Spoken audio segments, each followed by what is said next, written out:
Good morning, students. Today we will discuss question number 3 of depreciation.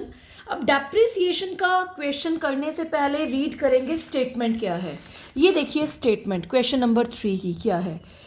On 1 April 2015 Ashoka limited purchased machinery, यानी 1 अप्रैल 2015 को Ashoka limited एक company है, उसने machine खरीदी 5 लाख रुपए की प्लस IGST लगा 12%. ओके. 1 जुलाई 2018 को मशीन को बेच दिया.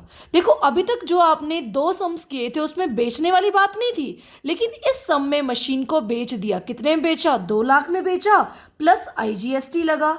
अब क्वेश्चन है मशीन अकाउंट बनाओ. डेप्रीसिएशन ऑलरेडी गिवन है, 10% निकालना है, यानी हमें डेप्रीसिएशन निकालने की नीड नहीं है. जैसे निकालते थे cost of asset minus scrap value, अब इसमें नीड नहीं है क्योंकि क्या गिवन है? डेप्रीसिएशन की परसेंटेज गिवन है.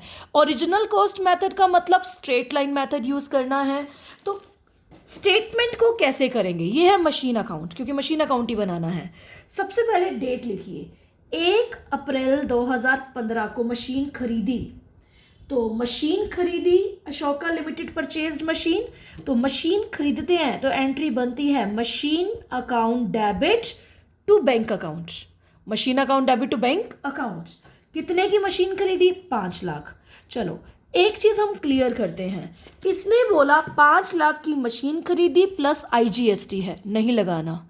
GST डेप्रीसिएशन के केस में नहीं लगाते, आपने सिर्फ वैल्यू राइट करनी है. आपने IGST, CGST, SGST नहीं लगाना, क्योंकि मशीन की वैल्यू तो 5 लाख है ना. तो machine account debit to bank account 5 lakh.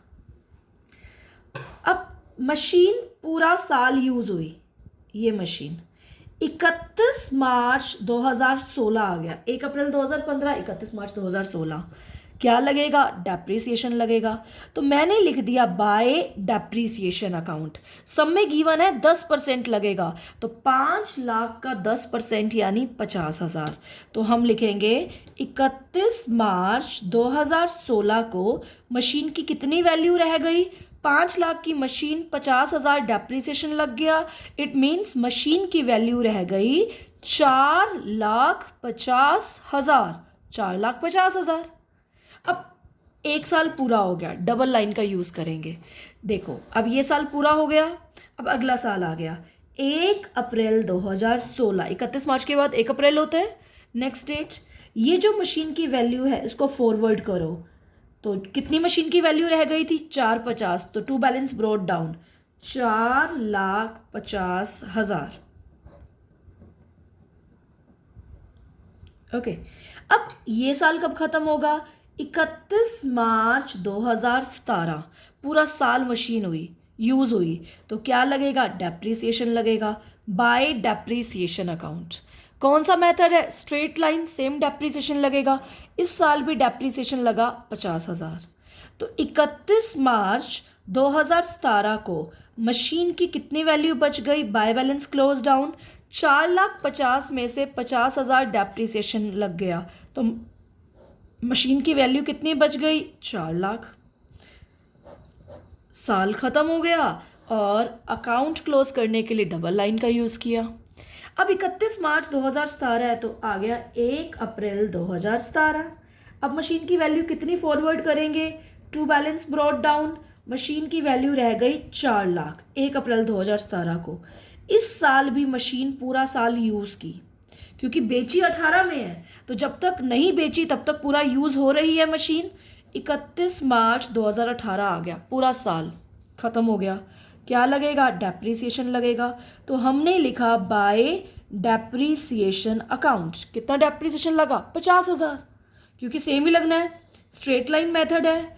31 मार्च 2018 को मशीन की वैल्यू कितनी बच गई? 4 लाख में से 50,000 डेप्रीसिएशन लग गई वैल्यू, तो कितनी वैल्यू बची है? 3.5 लाख. तो बाय बैलेंस क्लोज डाउन क्या है? 3.5 लाख. 3.5 लाख प्लस 50,000. यहाँ पे हम अकाउंट क्लोज करने के लिए कितना लिखेंगे? 4 लाख. ओके. तो बाय डेप्रीसिएशन 50,000, मशीन की वैल्यू कितनी बच गई? 3.5 लाख. 3 साल कंप्लीट हो गए. अब 3 साल के बाद यानी 1 अप्रैल 2018 true balance brought down, machine की वैल्यू है 3,50,000। ओके, ये मशीन 1 अप्रैल 2018 ये साल जो चल रहा है, इस मशीन को इन्होंने बोला है देखो 1 जुलाई 2018 को बेच दिया।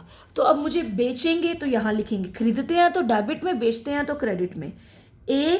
क्या बोला था इसने, 1 जुलाई 2018 को बेच दिया, यही साल है। कितने में बेचा तो लिखेंगे पैसा आया तो क्या लिखेंगे, बाय बैंक अकाउंट। जाता है तो टू बैंक, आता है तो बाय बैंक, पैसा आया। ये मशीन 2 लाख की बेची तो मैंने लिख दिया by bank account 2 lakh. Okay, अब देखो तुम्हें प्रॉफिट हुआ या लॉस हुआ, पहले लिखो डेप्रिसिएशन। अब 1 अप्रैल से 1 जुलाई यानी अप्रैल में आपने मशीन यूज़ की पूरा महीना, मई में आपने मशीन यूज़ की पूरा महीना, जून में आपने मशीन यूज़ की पूरा महीना।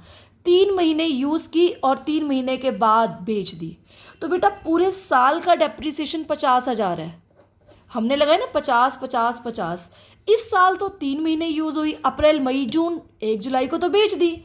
तो डेप्रिसिएशन 3 महीने का लगेगा क्योंकि 3 महीने यूज़ हुई है। तो 50,000 का 3/12 तो डेप्रिसिएशन 3 महीने का कितना लगेगा, 12,500। कितना लगेगा, 12,500।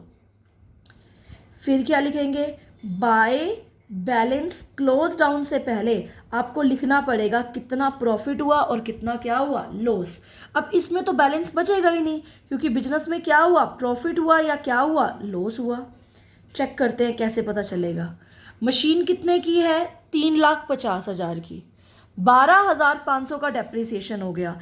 तो 3,50,000 में से 12,500 का डेप्रिसिएशन हुआ तो मशीन की वैल्यू आप चेक कीजिए कितनी रह गई, 3,37,500। देखिए 3,50,000 की मशीन है, 3 महीने का डेप्रिसिएशन कितना लगा, 12,500। मशीन की वैल्यू कितनी रहेगी, 3,37,500। ये मशीन 2 लाख में बेच दी तो 1,37,500 का बिजनेस में क्या हुआ, लॉस हुआ। तो 1,37,500 का लॉस हुआ तो by profit and loss. Profit होता तो टू प्रॉफिट एंड लॉस लिखते। अब अकाउंट क्लोज करने के लिए क्या करेंगे, 3,50,000 डबल लाइन। ओके, तो ये इस तरह से सम करना है। बाय बैलेंस क्लोज डाउन तब आएगा अगर मान लो दूसरी मशीन है तो वो तो बची हुई है, लेकिन एक ही मशीन थी बेच दी। 3,50 की मशीन थी, 12,500 3 महीने का डेप्रिसिएशन और लग गया तो मशीन की वैल्यू रहेगी 2,37,500। 2 लाख की बेची तो कितने का लॉस हुआ, 1,37,500 का हमें क्या हो गया, लॉस हो गया। तो ये हमने कौन सा अकाउंट बनाया, मशीनरी अकाउंट बनाया।